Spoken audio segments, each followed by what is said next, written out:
Hi everybody, welcome back to the BETT show with Teachers Talk Radio. We've been here the whole 3 days. It's been an absolutely fabulous experience for everybody involved. We've had a team of like 10, 15 people over the 3 days, lots of current hosts, former hosts, team members, people who've been getting involved. It's been absolutely brilliant. See Bookie really positive there, messages for me.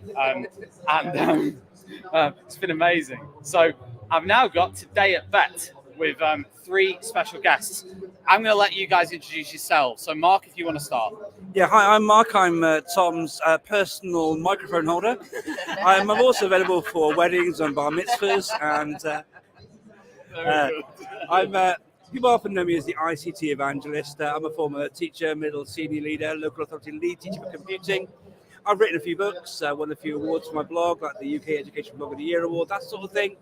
I left the classroom and leadership in 2015, been running my own consultancy since then, working with schools around teaching, learning, digital strategy, impactful uses of technology, hence the reason why I'm at a technology show. I now work part-time alongside my consultancy work at a company called Net Support. And if you were watching the show yesterday, you all have seen Al Kingsley. He's my friend and boss at Net Support.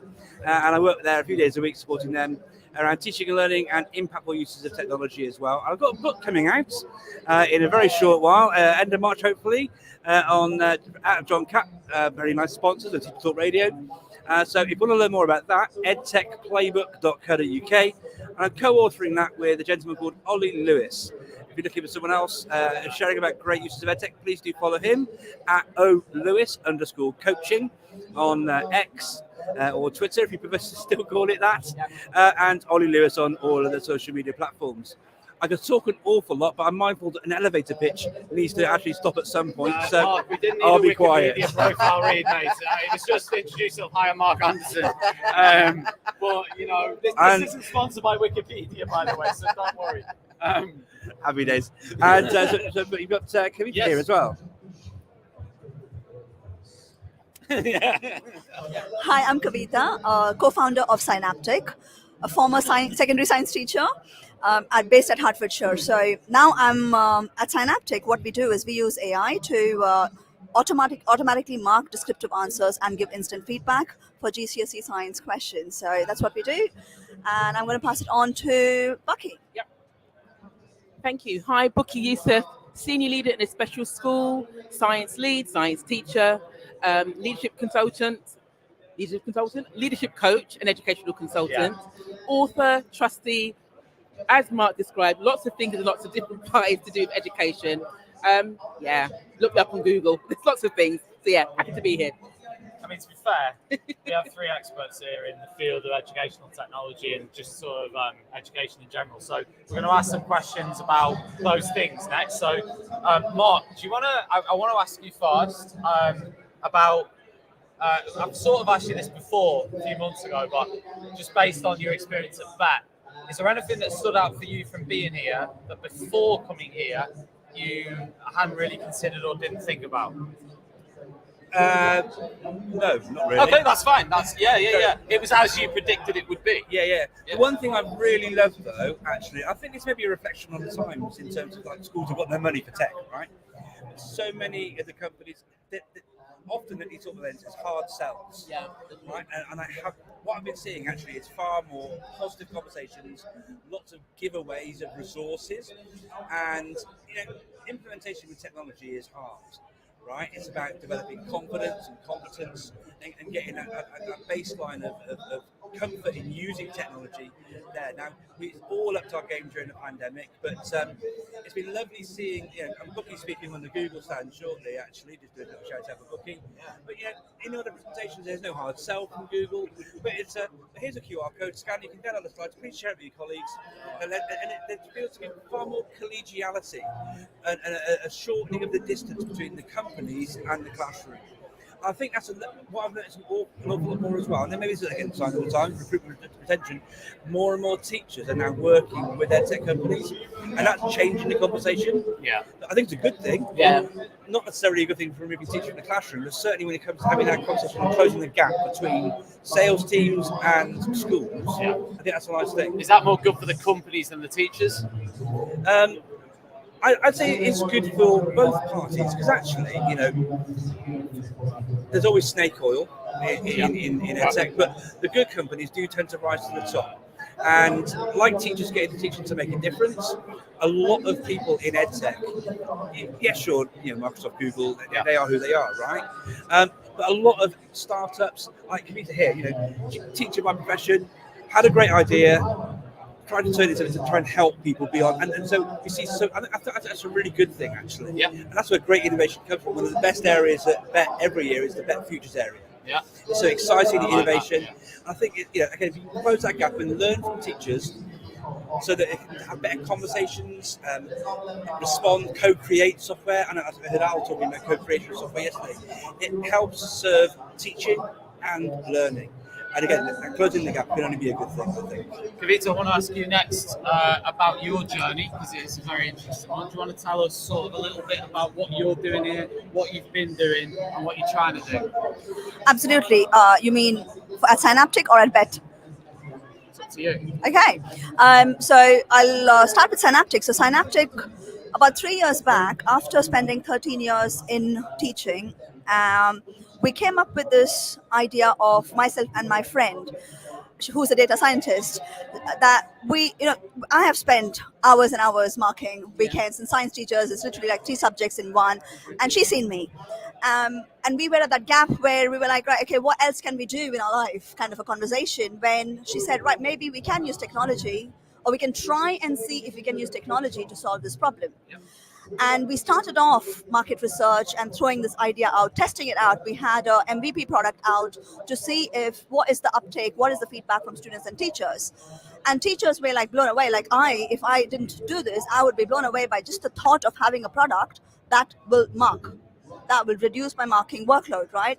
And that's exactly the response was. So then we took it ahead, got a bit of funding, so built a team together, and we started developing the product that we have today, which has come with a lot of iterations.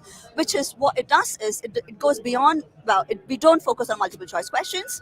All we do is questions that students will actually see in the exams, starting from the 1 marker going up to 6 mark, because that's what you have in the GCSE science, which helps students to actually apply their knowledge to the exam questions. And science teachers would know how much students struggle with that, because they learn the knowledge, but the application of it, they really struggle with.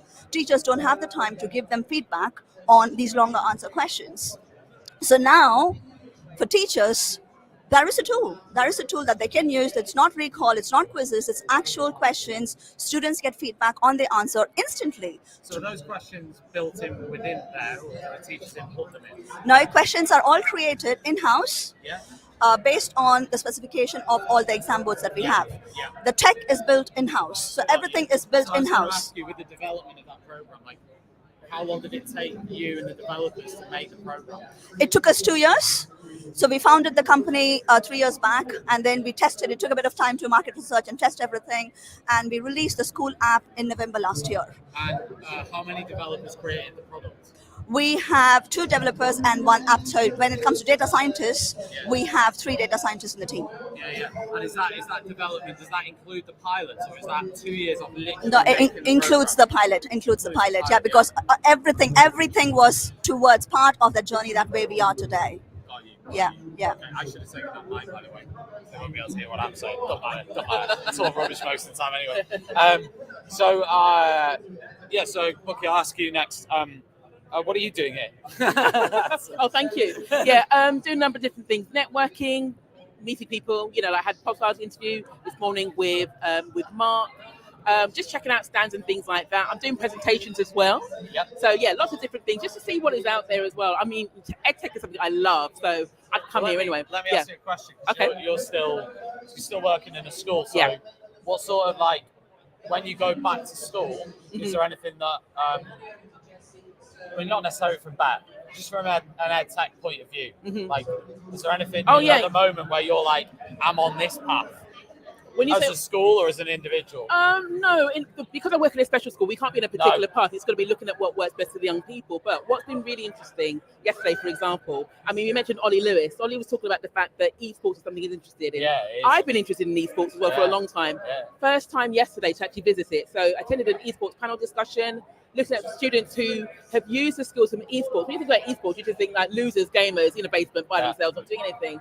But to hear about the cross-reference of skills and how it parallels with traditional things like broadcasting, for example, really opened my eyes. So I've actually taken some of those things back to school and said to my head teacher, look, this is something you could actually use and build upon for the skills for students and enhance. So that was a real eye-opener, things like that. So as I've gone round, anything, because I've got like so many things in my head, anything that struck me, I've already shared it with my head teacher, so that next week when I go back, we can actually look upon it. But as I say, everything is around what works best for the young people and helping them develop their skills as well.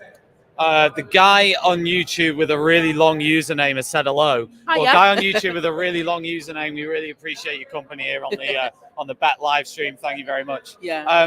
One of the things that for me that I wanted, I'm interested in product development. I'm interested in startups. I'm interested in founders and all of that sort of stuff. So I'll ask you all, and any of you can chip in on this. But like, what do you think is the key to why do you think some edtech companies fail and other edtech companies succeed? Can I jump in?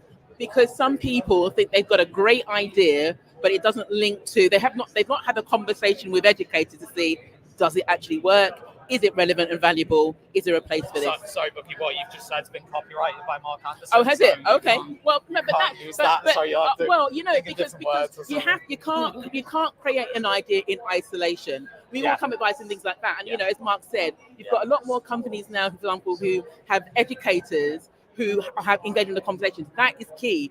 If you've got a brilliant idea, which is great, you know, as business owners, I get that. But if you've not actually soundboarded it with anyone within education to say, has it got legs? What are the pitfalls, all the rest of it? You're not going to go anywhere. Yeah. That's the reality. Mark, you've got a lot to say on this, I'm sure. I really have, yeah. I mean, teaching computing, you know, we learn about the... It's like 8 Mile.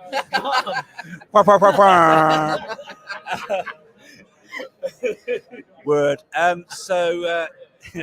And this is a story all about how we iterated our product up and down.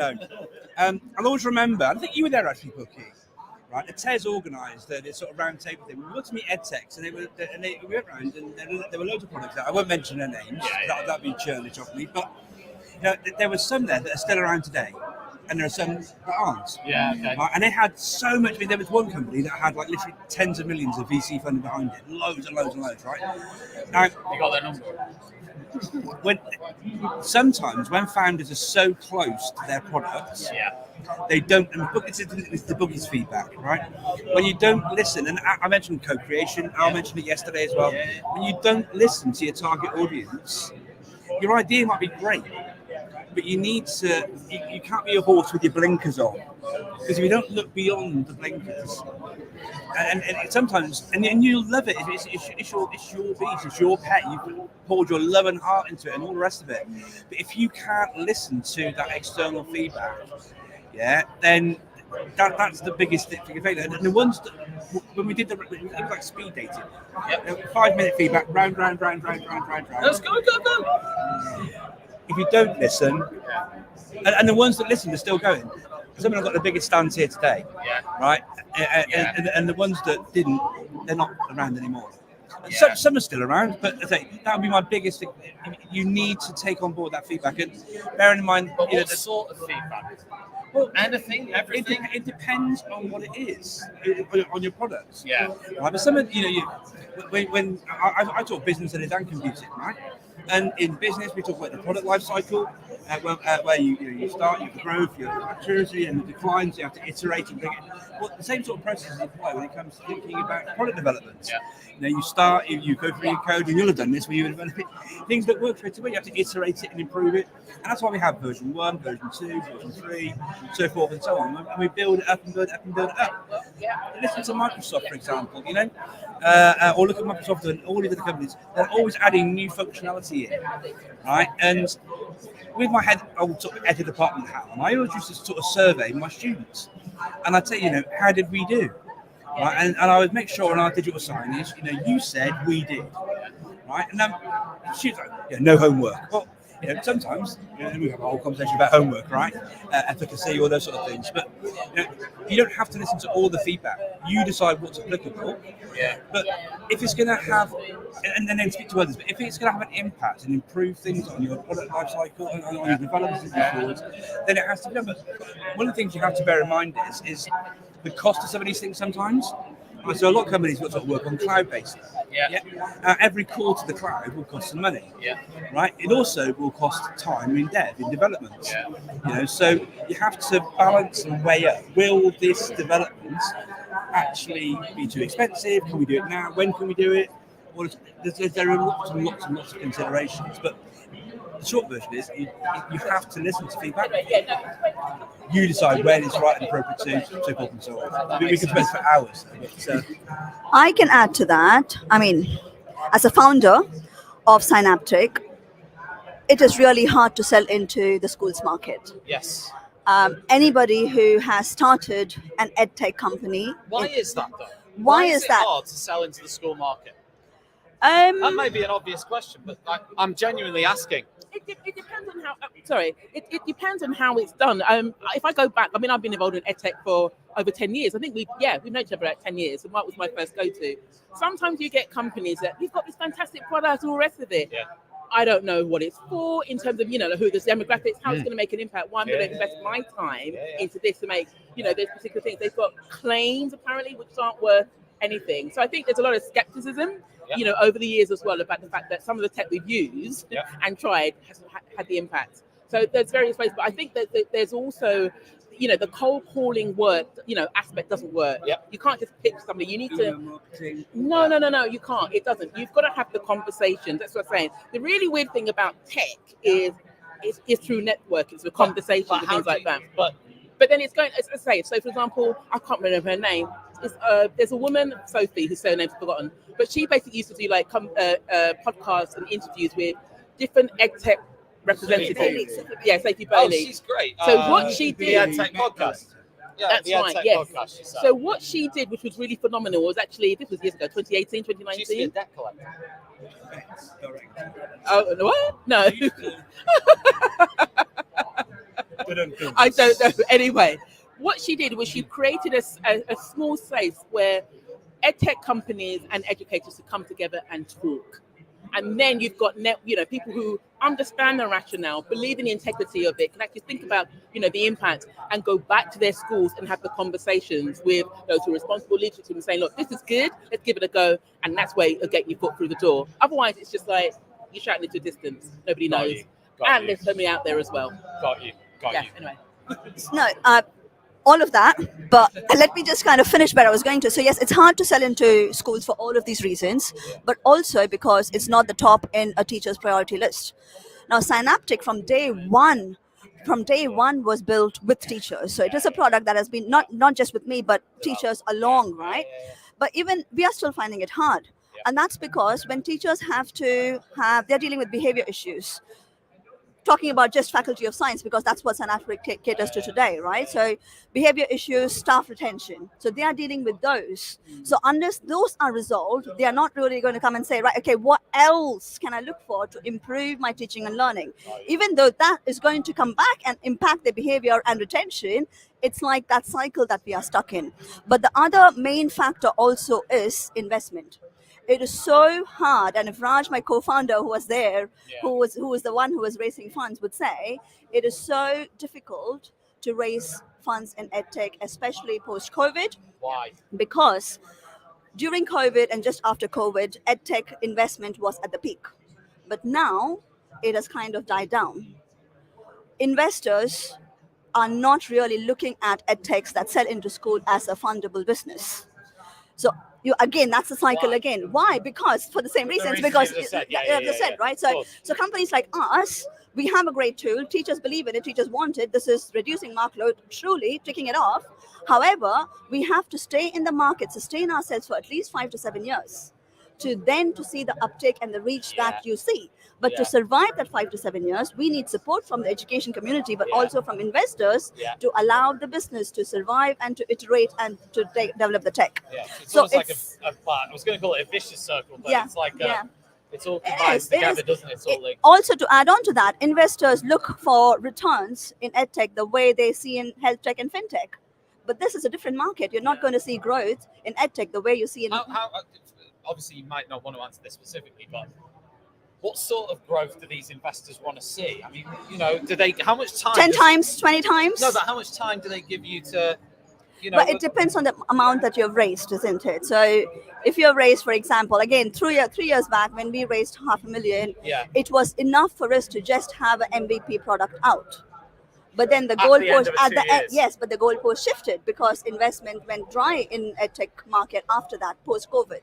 So then now where we were okay to just have an MVP product out and a little bit of traction, you had to show growth, but we were not there yet. So it was hard because you've just had a product out. How are you also going to go show growth in a market where it is already very difficult and to sell? Is it a bit like Dragon's Den, where you have to give away? Dragons Den probably is probably the extreme, but again, you talk from an somebody behind the scenes is it's like no, it's not. It's not. Because every time I have a conversation, I'm like, "Is it like Dragon's Den?" I know. But we do have to say, we do have. So we have Bright Eye investors who are an EdTech impact fund who have believed in us from day one, reinvested in us. But there are very few of those who actually believe in the founders, believe in the tech to help us. Amazing. So yes. Yeah. So. Brilliant. No, I'm just interested in the whole model, of how the growth of the companies from idea to now. Because some of the companies, you mentioned some, you can tell me a company that's here that only started in the last 5 years that's a relatively big company now. Any? What's interesting, actually, we were talking about the cost of actually being at BETT. Yeah. And so actually, some developers that are doing really, really well. I've actually voted with their feet and are actually not at BETT this year. And they're taking up places outside the arena, on the Sunborn, for example, or some of the hotels, the Crown Plaza down the road. Someone just going to actually walk the aisles. It depends on where you're at in your journey and what you're looking for. So one of the things that Cabbage is looking for now really is brand awareness and working with authentic people within the industry. But one of the things I would say, getting technology right in itself isn't that much of a difficult thing. What's really difficult is implementation. Because getting your infrastructure right in your school, people know how to do these things, they're trained in it, all the rest of it. But teachers are so time poor. Often it's the problem isn't on the technology. It's what happens between the technology and the chair. The teacher you're using, I often use that sort of analogy. So that's why a lot of companies will spend an awful lot of time working with teachers and leaders to support the training and the ideas. And it's a slow burn because teachers are. You've got to remember to market register. You talk about workload all the time. So it's a busy job in your mind. The cognitive load of teachers, and then you've got to remember how to. If you're told you have to use this new product, when you've got all these other pressures going on, it's really hard. And that's why, like how the was saying, finding the time to actually get in there to have the conversation about a new product. Where's the time coming from? So it's really hard. I wanted to ask to finish off for each of you. This could be quite a short question. Is your prediction for the next year or 2 years, let's say, because we're in January 24, so next year to 2 years of the next big fad in education technology?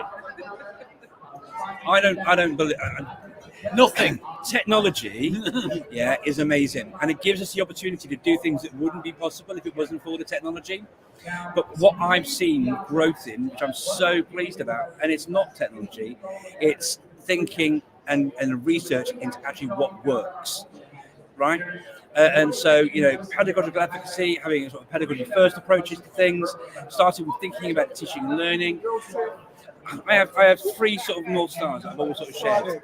It means that you have to, if the technology doesn't either help you with your teaching or help the students with their learning or reduce your workload, then it's probably not going to be worthwhile. Yeah. It has to, those are the three big areas of focus, right? Yeah. And, just because you can wear a VR headset, a healthy dose of so what? Yeah. Right? And I love technology. I always share with people how much I play a game with my children called Pokemon Go. I literally have here a gotcha which will catch Pokemon and spin Pokestops. I love tech myself. But would I use this with kids in the classroom? Of course I wouldn't. right? Because it's not going to have an impact on their learning, right? So yeah, keep it focused, and that's what I'm seeing more and more of, and I want to see more and more of. It's a real focus on what works and keeping it on, reducing workload, helping teaching, helping learning, and that's the sort of thing that Cameron just wanted to do. That's why I love what she's offering. So much. I want to see more of these sorts of things in the classroom. Anything on fads that you want to add? All of these AI, machine learning type fads, I think that's got a place, but all of these like chat GTP-esque type things that are like, oh my goodness. But but some of those seem to be being quite successful from an outside perspective. I don't know if they actually are, but I'm just saying it's when it's banded around, you think, oh, is it really? And it's nothing to do with what they're actually saying. That really irritates me. I think we're going to move away from that. What I'm hoping we see more of are in terms of tech, looking at accessibility features and things like that. I think there'll be a good growth in that. Why do I say that? Not just working in special school, but we're having more young people, like being classified as having special educational needs and disabilities. Yeah. And also, hopefully, it'd be good to see trends in terms of how technology can actually help with mental health and well-being. Yeah. Got you. Is there anything to finish off with that? My hope for the next 2 years is that every school in the UK has access to device in school, and the network is really strong, because once we get those two correct, then digital learning will be more evenly spread across. Now it's still more selective, so to kind of help that digital divide and make sure it does not become more wide, I think that needs to happen first. So I'm just hoping that is addressed. Brilliant. Huge thanks to everybody for that chat. It's really great. We've got, thanks to all of you. This was supported with John Catt, New Line Interactive. They've been massive supporters of us at the BETT show, so big shout out to them. We're going to be going and packing up everything in the next sort of 45 minutes. So thank you very much for watching this and for joining us for any of our coverage at the show. We're going to be releasing a special podcast next week featuring our best interviews and best bits from what we've done. BETT bits, I think we called it last time. So, hey, look, not everyone can do that. So, yeah. So you're making your best bets, yeah? Yeah. With the Ed Debt Collector podcast. No, that's a joke. But seriously, we will be publishing that next week. So thanks very much, everyone, and see you soon. Okay, bye, everyone.